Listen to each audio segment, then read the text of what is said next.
Greetings, community. It's Kevin of NCBD Comics, and I'm here to bring you another edition of Kevin's most anticipated reads tomorrow for New Comic Book Day, 5/8/2024. And here we are once more.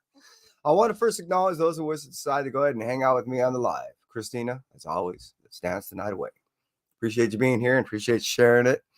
And hey, keep spreading the love. Las Cruces, as always, from New Mexico. I appreciate you, as you well know. Hey, Dylan. Hey, yo.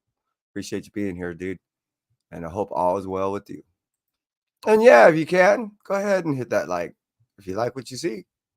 Now, to start it off, let's go ahead and go over to the Marvel Studios and talk about Amazing Spider-Man issue number 49. This is a tie-in. Tie-in to what, you may ask? If you haven't already kind of noticed and you didn't make out your way over to a free comic book day, comic book shop somewhere near you, then Amazing Spider-Man issue number 49 is a tie-in to the Blood Hunt series that will be going on. This whole event is rather massive, and we'll be crossing over to a few titles, and it looks pretty cool. It is a vampire-style event, and it will be taking on a form much like nothing we've ever seen before. We're going to see these things doing stuff that, again, between the reveal that was happening with some of the books in Free Comic Book Day and what we've seen coming out of some of the regular Marvel titles like Amazing Spider-Man, Doctor Strange, and so forth that was leading up to it and giving us the launch of this. 49 is actually one of the main tie-in events, meaning Spider-Man is going to be directly tied into some of the series events directly. So Amazing Spider-Man issue number 49 is rather high on my list. Now, I will want to take a moment since I got your attention at this point and I pulled you into the show to actually acknowledge and thank all the shops in which I participated in Free Comic Book Day and those in which I supported it in any way by donating their time, money, resources, whatever they're able to do during the event. I greatly appreciate that and want to take the time to thank you because the event, that my understanding around the nation and, of course, around the world, was it was a success. My immediate area, I couldn't find a child, let alone a child at heart, anywhere in the vicinity of a comic book store without one, a smile, and two, a comic book in hand. The Free Comic Book Day of 2024, in my opinion, could not have been any more than what it was.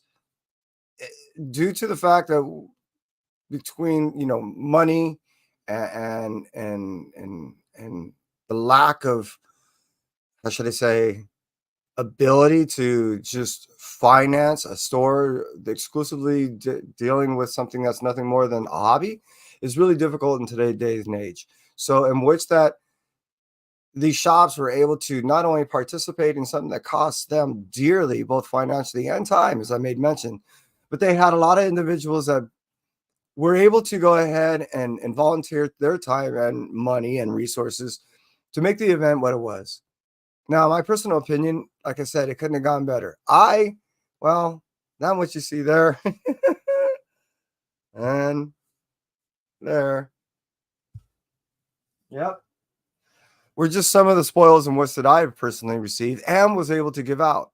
That and what's that you see over there, actually there, that's all stuff I'm going to be giving away that I received on Free Comic Book Day. Just for immediate friends and family that weren't able to make it there. So I just, again, want to take this moment. I know it's been a little long-winded to thank all those that participated, all those that could attend, all those artists, creators, and everyone in between that not only, like I said, gave their time, but were able to take time and spend it with those in which that enjoy the hobby, much like you. Now, moving out again from Amazing Spider-Man issue number 49, we're going to cruise over to Blood Hunters issue number 1. This is an anthology series that combines not only a few writers and artists into giving us a setup and stories that kind of lead into the Blood Hunt storyline and extravaganza that we're going to be receiving throughout these, I think we're talking about 5 weeks of series of books. But this kind of sets off a whole feel of what we're going to get in these events. So again, Blood Hunters issue number 1 is going to give us all that kind of tied in. This is not only a good setup, but some explanation and a little bit fill into what's going to happen and what has already transpired. Moving out from that, we're going to talk about Doctor Strange issue number 15. This is also another tie-in. However, as it stands in its own self, it does tie in directly to issue number 14 and the ongoing series. This has been an ongoing awesomeness for me. Not only is the story been solid, but so is the art. It's been consistent, it's been awesome, and I can't put it down as far as a series, and that's why I keep picking it up. Highly recommend Doctor Strange if you're not already reading it and you are a Strange fan. I definitely recommend jumping into the series from the beginning, get a couple trades, and jump on board. Moving out for Doctor Strange issue number 15, coming out on 5/8/2024. We're going to talk about Spider-Man Shadow of the Green Goblin issue number 2. Issue number 1 was a great setup that gives us a little bit of understanding of what initially transpired in the initial concoction of the Green Goblin goo. We see a proto-goblin and a kind of something that we've seen before, but understanding of how we led to what we get in the original Green Goblin. We've seen kind of proto-goblins and stuff like that before, but we're getting a little more in depth in the story, and I've been really enjoying it. So I am really looking forward to issue number 2. Moving out from Spider-Man, Shadow of the Green Goblin issue number 2, we're going to talk about Strange Academy Blood Hunt issue number 1. Strange Academy comes back, but under different writers, under different artists, but we still get the gang. The gang is involved in this, as I said, gigantic event, and it is a tie-in event for them. If I recall, I think there's 3 issues, and I'm looking forward to these kids jumping in and see what they can do, along with all the regular individuals in the Marvel Universe. This really means that their solidification in the Marvel Universe is undeniable. We're actually seeing how they're being utilized in the writings of others and when they're taking the helm, and we're seeing how they're integrating themselves into working with others in this universe, along with they be able to express themselves as true characters. So I am looking forward, regardless of who's writing and regardless of who's doing the art, of reputable individuals. I mean, all things considered, because Strange Academy 1 has been gone too long, and 2 is something that I can't wait to see further develop in the Marvel Universe. Just saying. So Strange Academy Blood Hunt issue number 1 is up there on my list. Moving out from there, let's go ahead and talk about Venom issue number 33. This, of course, is another tie-in to the Blood Hunt event, but in its own Venom way. We're going to see a couple characters, and I believe not only this, but setting up for down the road that we've never seen before. And what I mean by that, I don't want to ruin too much, but I do want to make an understanding that we're going to see vampires that we're going to possess powers that we've never seen before. They're going to be able to do things to characters that were otherwise never ever able to be done before by vampires. They're going to take on powers and possess things that are going to challenge our heroes, our anti-heroes, and everything in between that, along with even villains in this storyline. So I am looking forward not only to everything involved in the storyline, pretty much everything, but Venom issue number 33 is pretty high on my list. Now let's move out from Marvel and let's cruise over to Mad Cave. Gun, appreciate you. Let's talk about Mad Cave. Devil Wears My Face issue number 6. David, it was this close.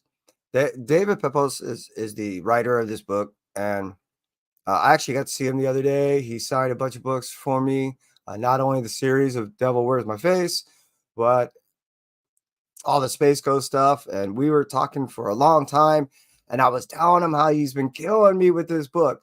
He said he has full apologies, but it was under no control of his that Matt Cave decided to be releasing these things over 5 and 6 weeks. Told him I had no idea what you're talking about. What you're killing me is every time you write something that I really enjoy, you really have little cliffhangers at the end of each issue, and I'm dying to read issue number 6. He started laughing and said, "Thanks, Kev." He really thought I was complaining as much as I was kind of just saying I'm really loving in a complaining way. Damn. Huh.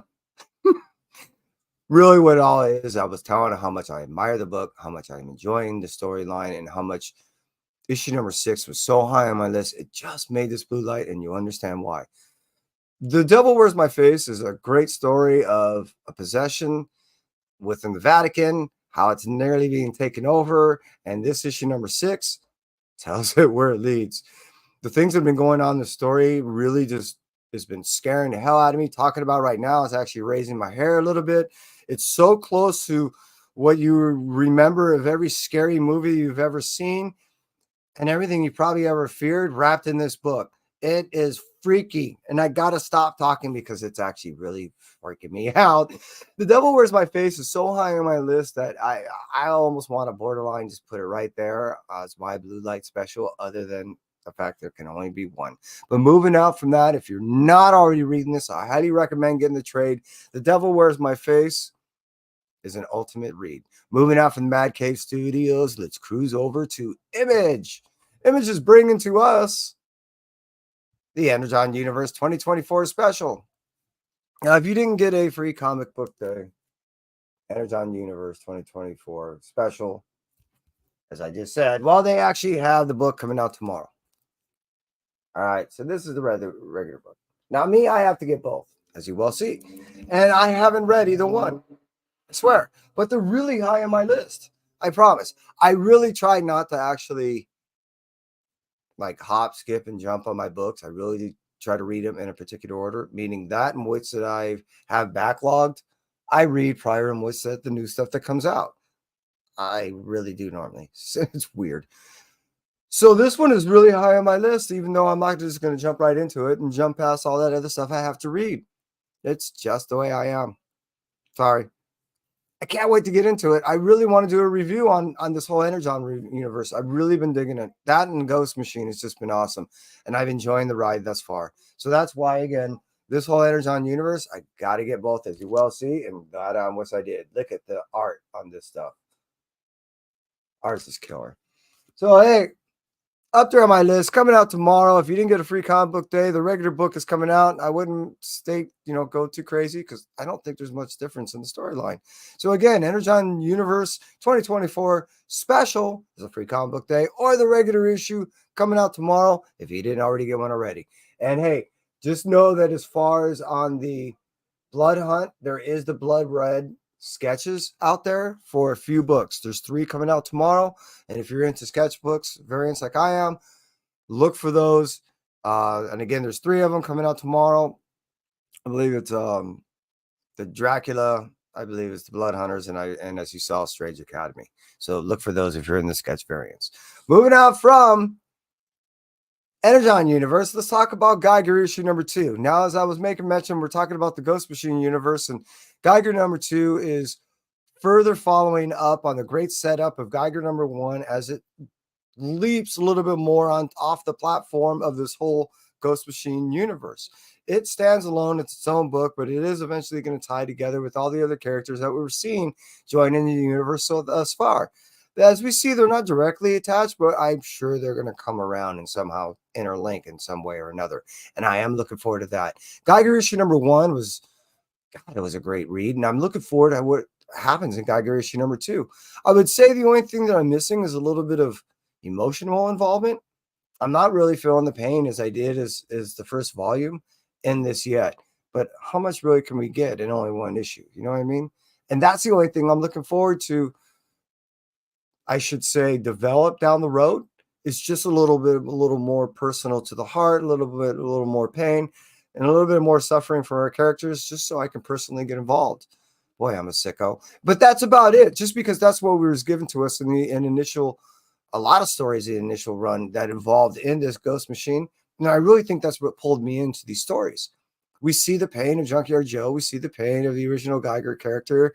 And we've seen some of the suffering in which that they go through, which was really why it was tantalizing for me to read these books, because I really felt for these characters.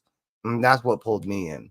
So that's why I'm really looking forward to Geiger issue number 2, is just to pull me in a little bit farther. I'm just saying. But moving after that, we're going to talk about The Last Mermaid issue number 3. Speaking of something that really pulls on the heartstrings, this is exactly what I'm looking for. This is one of those fantasy stories that really gets you involved and allows the pictures to do the majority of the story than it does the dialogue. this is one that you can go ahead and just patiently read because you're more enjoying the atmosphere in which that you're immersed in. This world is a dystopian place that is filled with just brutal monsters and a brutal environment. And some of the creatures that are in it are not only just as brutal, but the exact opposite, extremely beautiful. And you see that all wrapped in the storyline. The art in this is just really, in my opinion, telling the majority of the story, even though you know that the writer had already storyboarded all this out as a storyline and gave it to the artist to do. I'm sure the writer wrote all this out and it was following this and made sure that it fell into the story in which that he wanted to tell, but you're getting the majority in the art. It's beautifully told, and I highly recommend The Last Mermaid. And then now we're following on issue number 3. Get the series. You won't regret it. Moving out from The Last Mermaid, issue number 3, we're going to talk about Transformers, issue number 8.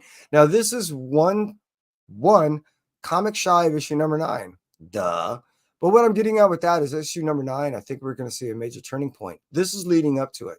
Not only that, but we end up seeing in this Energon universe storyline that I'm being told is building up to what we're seeing in all this Transformer stuff, which I think is going to overflow and bleed into all the other stuff as far as G.I. Joe and Cobra Commander, and thus, Destro, which I believe Destro, being that he's the one that's looking for all the arms, is already got in contact with Transformer type stuff. It had no idea that it was robot related.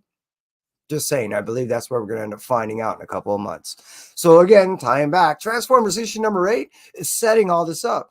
As pinnacle as I'm saying number 9 is, 8 is setting all this up. So I highly stress, if you're already reading this, I'm telling you, 8 is going to probably blow your mind. And from there, we're going to be on a wild ride. So Transformers issue number 8 coming out on 5/8/2024. Hey, buddy, how you doing? I hope all is well, and I appreciate you being here. Have a new comic book day. Moving out from the Image universe and cruising over to Dark Horse. We're going to talk about Usagi Yojimbo, the Crow, issue number 2. The Crow, issue number 1, leaped and fell right off of the story that we got. God, I forgot what the hell that was. Ice and Snow. There we are. Ha ha! And as our heroes just got out of the mountains and we're just starting to thaw out, we got a little bit deeper in what they were actually in after issue number 1. They're not only being chased by these nasty, ghouly things, but now they're seeing that there's considerably more involved in this. So now that's very more dynamic. And the facets that are involved in this is getting to be a little thick. Issue number 2 is taking off from that. We're seeing our heroes just kind of almost up to their necks and stuff, and they don't even realize it. So I believe issue number 2 is where we're going to get a lot of cool stuff happening. So that's why it's pretty high on my list. Moving on from Dark Horse, we're going to cruise over to IDW and talk about TMNT, Black, White, and Green. Now, kind of like a Black, White, and Red, it's a Black, White, and Green style of anthology. I'm sure you can make the similarities and the correlations. And I think it's just the same type of anthology series. I really like the Black, White, and Red stuff. And I figure they couldn't miss with the Black, White, and Green. I'm just saying. And it also brings us right back to the old hardcore rawness of the first volume of TMNT when it wasn't doing any color. So it's kind of cool that the only color they're utilizing outside of black and white is green. Fitting. So it really kind of is high on my list because this is what we're going to get before we actually get the new Aaron series that's coming out in a couple of months. So hey, this is what they're going to give me as far as a cool hardcore series, back to the rawness before we get a new hardcore series, I'll take it. And that's why, again, TMNT, Black, White, and Green is pretty high on the list for me. But what we're really here and what we're wanting to talk about is our Blue Light special, which for me is IDW did it again. And they did it with Patrick. You're an awesome writer. And I just am in awe, even though I've never talked about this book, of what you did with the series. Beneath the Trees, Where Nobody Sees, is an amazing and scary blend of Berenstein Bears meets Dexter. It is very much drawn, illustrated, portrayed in that very Berenstein Bear way, and the calculated slaying and just mass murdering and just sicko, just psychotic way is very dexterish. And it's amazing that what we're getting is a competition between two individuals that want to go either be the better one or be the apprentice to one. Or there's so much and so sick of things going on in such a beautifully illustrated book that every time you turn a page, it's not only disturbing but just unnerving, because the enjoyment that you're receiving from the art and from the portraying of the storyline, you can't stop reading. There's no guilt in the enjoyment of this book, and nor should there be. At the same point, the fact that we're enjoying the way the art is done and you're seeing the slicing and dicing of these characters is not quite right either. So what we're getting is issue number 6, finalizing the story and just finishing it all out. I'm really curious on how this. I'm curious, and not only am I curious to actually see how the story ends, I am curious to meet this individual. So I am going to see Patrick tomorrow at my local comic book shop and have a nice discussion with this individual and find out exactly what inspired this 6th story and how he wrote it. If you're not already hearing or someone not already talking about Beneath the Trees Where Nobody Sees, and you're slightly curious, do yourself the favor, buy this trade. If you're in the horror, if you're in the gore, if you're into something that will just really shock your brain, but it doesn't really turn you off because of how it's portrayed, Berenstain Bears, then I highly recommend this for you.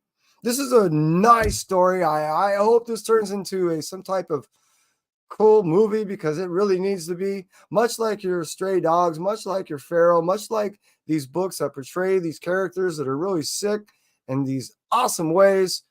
This is no short of brilliance, and I can't wait to read issue number 6. And that's my Blue Light special. For those that decide to hang out with me on this glorious Tuesday and hang out with me on the live, I greatly appreciate it.